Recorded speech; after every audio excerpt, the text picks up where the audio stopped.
Napoleon Bonaparte is one of history's most fascinating and divisive figures. Was he a brilliant hero who reshaped Europe, or a ruthless, power-hungry tyrant responsible for millions of deaths? This question has sparked debates for centuries. Now, with Ridley Scott's new film Napoleon hitting theaters soon, starring Joaquin Phoenix, it's the perfect moment to dive into the real story behind the legend. Phoenix, known for his intense role as the Joker, promises a gripping portrayal. But how much of Napoleon's life is myth, and how much is truth? From his humble beginnings on a small island to becoming the most powerful man in Europe, Napoleon's journey is packed with drama, ambition, and controversy. Let's unravel the layers of this complex figure and discover what really made Napoleon who he was.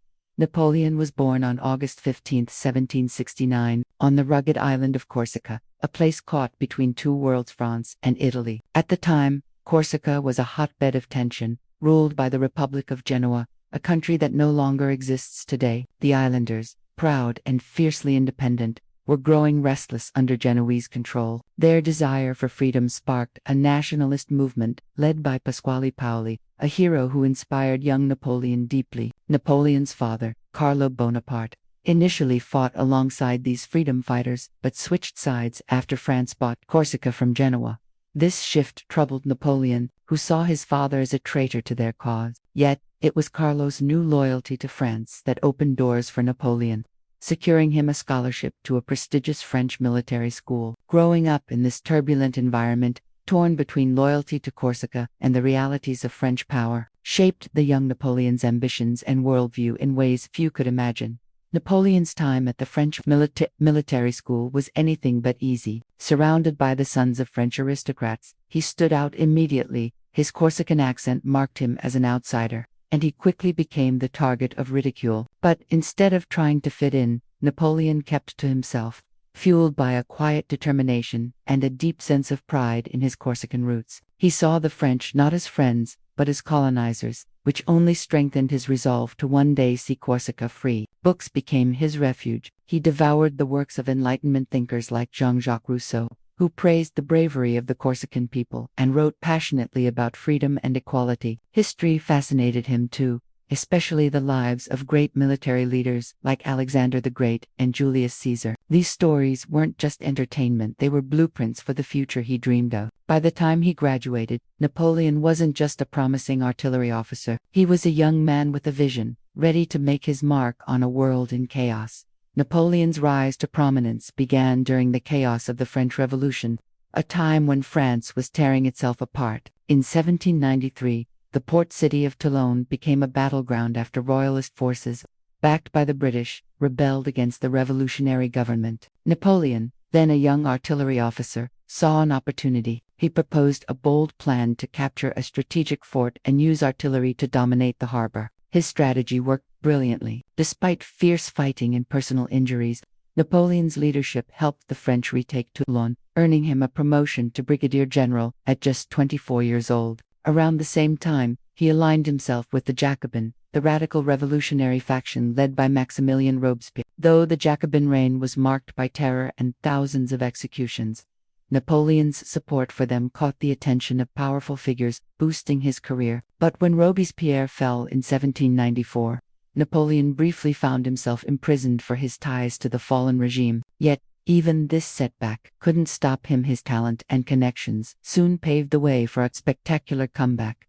Napoleon's military genius truly shone during his campaigns in Italy and Egypt. When he took command of the French army of Italy, the troops were demoralized, poorly supplied, and undisciplined. But Napoleon changed all that. He inspired his soldiers with fiery speeches, stressing discipline and honor, and forbade looting, insisting that only cowards pillage conquered lands. His tactics were bold and innovative. Rapid troop movements, surprise attacks, and clever use of terrain helped him win key battles, like the famous Battle of Arc. Then came the Egyptian campaign in 1798, a daring plan to strike at British interests by cutting off their route to India. Napoleon brought not just soldiers but also scientists and artists, hoping to study and document Egypt's rich culture. Early victories, like the Battle of the Pyramids, seemed to confirm his brilliance. But disaster struck at sea when the British Navy destroyed the French fleet at the Battle of the Nile, leaving Napoleon stranded. Despite the military failure,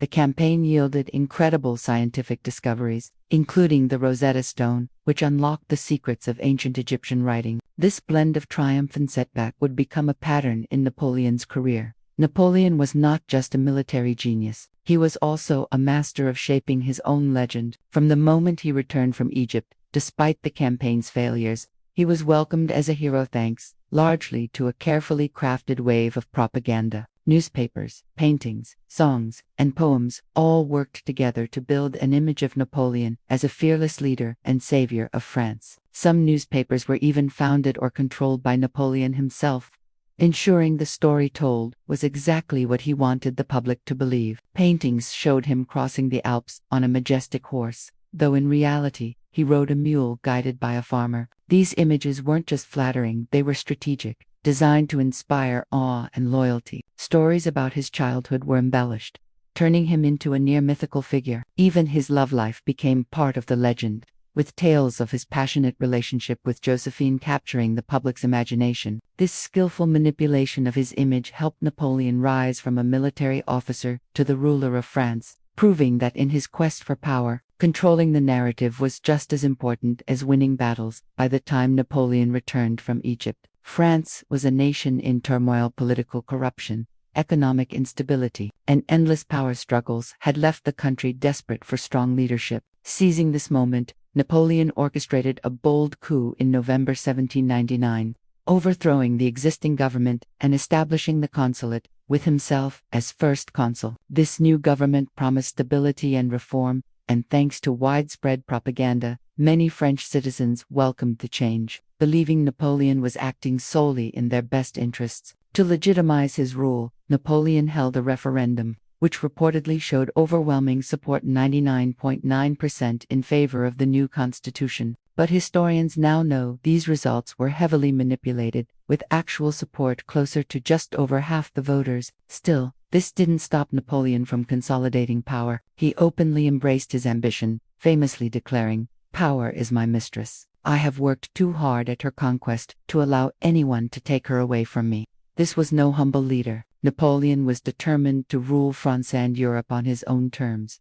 Napoleon's image as a liberator spread quickly across Europe. When his armies marched into Italy, he declared they were there to break the chains of oppression, freeing people from kings and emperors who had long ruled with an iron fist. In cities like Milan, many saw him as a hero, a bringer of freedom and republican ideals. Even the great composer Beethoven once admired Napoleon, naming his Symphony No. 3 Bonaparte in tribute to his revolutionary spirit. But this admiration didn't last. When Napoleon crowned himself king, betraying the very ideals of the French Revolution, Beethoven famously tore Napoleon's name from the symphony's title. The truth is far more complicated. While Napoleon spread ideas of nationalism and equality for men, he also reinstated slavery in French colonies and rolled back many rights for women. Freedom of speech was curtailed, dissent was crushed, and newspapers were shut down. Beneath the image of a liberator lurked a ruler who ruled with an iron fist, blending revolutionary rhetoric with authoritarian control. Napoleon's hunger for power didn't stop at France's borders. As he expanded his empire across Europe, he placed his own family members on the thrones of conquered territories, turning his dynasty into a sprawling network of kings and rulers loyal to him. His brother Joseph was made king of Naples and later Spain, while Jerome ruled Westphalia, and Louis took the throne in Holland. This wasn't just nepotism, it was a calculated move to tighten control over Europe and ensure loyalty within his empire. Yet, this strategy also revealed a contradiction. While Napoleon claimed to champion freedom and republican ideals, he installed monarchs, his own brothers, who ruled with absolute authority. This blending of revolutionary rhetoric and dynastic ambition confused many and fueled resentment among the people. Napoleon's empire was vast, but it was also fragile, built on a foundation of family loyalty and military might rather than genuine popular support. Despite his relentless pursuit of power, Napoleon left behind a legacy that shaped France and much of Europe for generations. One of his most significant achievements was the Napoleonic Code, introduced in 1804. This comprehensive legal framework replaced the patchwork of feudal laws with a clear, written set of rules that emphasized equality for men under the law, property rights, and secular authority. While it rolled back many rights for women and reinstated slavery in the colonies, the code laid the foundation for modern legal systems worldwide. Beyond law, Napoleon ended feudalism in France and the territories he controlled, breaking down old social hierarchies. He also championed secularism, reducing the Catholic Church's influence over the state, while allowing religious freedom. His reforms extended to the economy, where he established the Bank of France to stabilize currency and introduced a fairer tax system that ended noble exemptions. Education saw a major overhaul too, with standardized schools and universities improving access and quality. Even Paris's infrastructure benefited, with modern water systems and markets built to support the growing city. These reforms reveal a ruler who, despite his flaws, was a visionary modernizer. Napoleon's empire, vast and powerful, eventually faced its greatest challenge in the harsh Russian winter of 1812, when Russia defied his continental system. A blockade designed to weaken Britain. Napoleon launched a massive invasion with over 600,000 troops, but the Russian army avoided direct confrontation, retreating deeper into their scorched and frozen land, burning crops and villages as they went. This scorched earth tactic left Napoleon's forces starving and exposed to brutal cold. Though they reached Moscow, the city was deserted and set ablaze, offering no victory or supplies. After a month of waiting in vain for a Russian surrender, Napoleon was forced into a disastrous retreat, losing most of his army to hunger, disease, and the relentless winter. This catastrophic failure emboldened his enemies. In 1813, a coalition of European powers united against him at the Battle of Leipzig, delivering a crushing defeat. Exiled to Elba in 1814, Napoleon's story seemed over until his dramatic return in 1815. For a brief 100 days, he reclaimed power, only to face his final defeat at Waterloo. Afterward, he was sent to the remote island of St. Helena, where he spent his last years, dying in 1821. Closing the chapter on one of history's most extraordinary lives, Napoleon's story is one of contradictions. A man who was both a visionary reformer and a ruthless dictator, a liberator who crowned himself king, and a military genius whose ambition led to millions of deaths. His impact on Europe is undeniable, reshaping borders, laws, and societies in ways that still resonate today. Some see him as a hero who spread the ideals of the French Revolution, while others view him as a power-hungry tyrant who betrayed those very principles. What's clear is that Napoleon was neither purely good nor evil.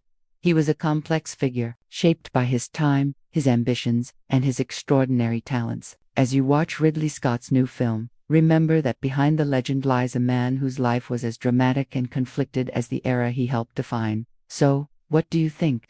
Was Napoleon a hero, a villain, or something in between?